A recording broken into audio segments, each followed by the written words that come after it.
Dans le prochain épisode de Demain nous appartient. Tandis que Aurore doit affronter le retour d'une personne disparue depuis des années, Martin fait une annonce à Virginie. En parallèle, la requête de Charlie divise le clan Moreno. Attention, les paragraphes qui suivent contiennent des spoilers sur l'épisode de Demain nous appartient diffusé lundi soir sur TF1. Si vous ne voulez rien savoir, ne lisez pas ce qui suit. Lundi 27 décembre dans Demain nous appartient. Aurore apprend que sa mère va mourir. William annonce à Aurore que sa mère, Marie Jacob, a été transportée à l'hôpital après avoir fait un malaise dans le taxi qui les menait de Sète à Montpellier. Aurore ne comprend pas ce que sa mère fait dans la région, mais William lui explique qu'elle habite visiblement à Montpellier. La capitaine Jacob ne revient pas. Elle n'a pas eu de nouvelles de sa mère depuis 20 ans mais était persuadée qu'elle était restée vivre à Paris après son divorce. Marie a été faible durant tout le week-end et s'est plainte de douleurs thoraciques, mais les médecins ignorent pour le moment ce dont elle souffre. Sophia et Manon arrivent à l'hôpital pour prendre des nouvelles de cette grand-mère qu'elles ne connaissent pas. Elles cherchent à savoir pourquoi Aurore a coupé les ponts avec elle, mais leur mère leur répond qu'elle a ses raisons et que cela ne les regarde pas. Plus tard, Marie se réveille enfin. Elle est très agitée et demande à parler à Aurore. William se rend au commissariat pour prévenir Aurore, mais son épouse ne souhaite pas voir sa mère et lui demande de respecter sa décision.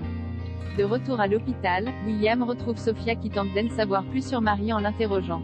Le docteur Denier raconte à sa fille que Aurore était déjà brouillée avec ses parents lorsqu'il l'a rencontrée. Il a vu Pierre et Marie Jacob une seule fois. Et il n'a jamais connu Zoé, la sœur d'Aurore. Tout ce qu'il sait c'est qu'elle est partie de chez elle à 15 ans en claquant la porte. Aurore n'a jamais eu de ses nouvelles depuis et tient ses parents pour responsables. Une fois Sophia partie, William est rejoint par Marianne qui s'est entretenue avec ses collègues de Montpellier. Les nouvelles ne sont pas bonnes, Marie Jacob a un lymphome malin non hodgkinien. Son état est en train de s'aggraver, son cœur est très fatigué. Selon Marianne, Marie n'a plus pour longtemps. En rentrant à la maison, William trouve Aurore au bord de la piscine. Il lui annonce que sa mère a un cancer en phase terminale et qu'il lui reste seulement quelques jours à vivre. Virginie et Martin ont des nouvelles à partager. Martin n'a pas adressé la parole à Nordine depuis que ce dernier lui a appris leur lien de parenté. Lorsque le jeune flic finit par confronter son père, Martin lui reproche de ne pas être venu lui parler directement au lieu de faire un test ADN dans son dos. Il met même en doute la véracité du test. Nordine le traite alors de pauvre type qui n'assume pas, ce qui pousse Martin à lui demander de changer, avant d'ajouter qu'il est au mieux son géniteur, pas son père, et qu'il va demander sa mutation. Plus tard, Nordine annonce à Sarah et Roxane qu'il pense retourner vivre dans le Nord auprès de sa famille. Sarah lui recommande de ne pas faire d'abandon de poste à cause de Martin, tandis que Roxane le convainc de ne pas renoncer à assister à leur mariage. Au Spoon, Martin retrouve Virginie, qui vient de passer les fêtes avec Jules. L'avocate annonce à son compagnon qu'elle se fait du souci pour Jules, qui passe son temps avec sa copine et dépense son argent et n'importe comment. Elle pense que Jules a besoin d'être cadré et envisage d'aller s'installer à Lyon pour se rapprocher de lui. Elle a même déjà une piste pour du travail. Martin se demande ce que leur couple va devenir, mais Virginie jure qu'elle l'aime et qu'ils trouveront des solutions pour se voir. Martin profite de cette discussion pour révéler à Virginie qu'il a lui aussi un fils. Il raconte à sa compagne qu'il a eu une aventure d'un soir avec une femme mariée lorsqu'il était dans la Légion. Celle-ci est tombée enceinte et ils se sont mis d'accord pour qu'elle avorte. Mais visiblement, elle a finalement changé Davis et a gardé l'enfant. Martin avoue ensuite qu'il aurait préféré ne jamais rien savoir.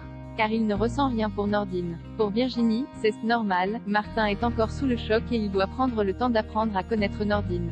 La demande de Charlie divise les Moreno. Christelle, qui s'est beaucoup attachée à Charlie, avoue à Sylvain qu'elle est favorable à sa demande d'adoption, mais son mari émet des réserves.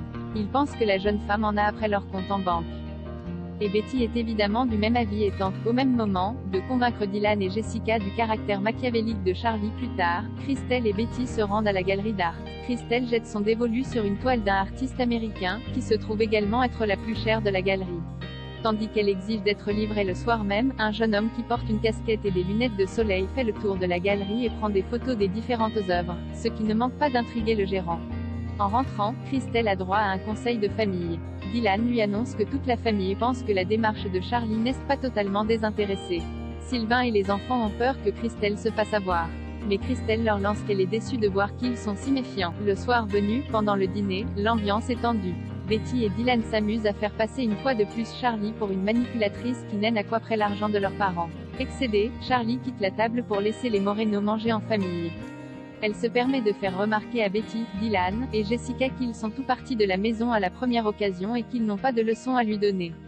Avant de faire savoir à Christelle et Sylvain qu'ils peuvent oublier sa demande d'adoption. Pendant la nuit, un individu cagoulé s'introduit dans la galerie d'art, désactive le système de vidéosurveillance, et dérobe plusieurs toiles avant de prendre la fuite.